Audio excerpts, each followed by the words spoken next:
Morning, beautiful people.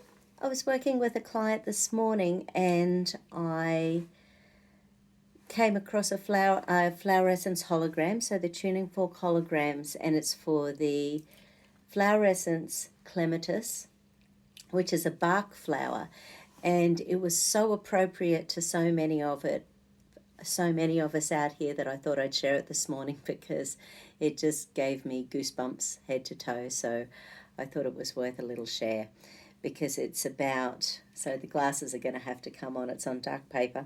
It's about distraction from moment to moment reality. How many of us are using distraction methods in the last 18 months just to keep ourselves sane with everything going on? How many of us are using distraction methods so that we don't feel the loss and the pain and the hell on earth that we're going through at the moment? How many of us are using these distraction methods?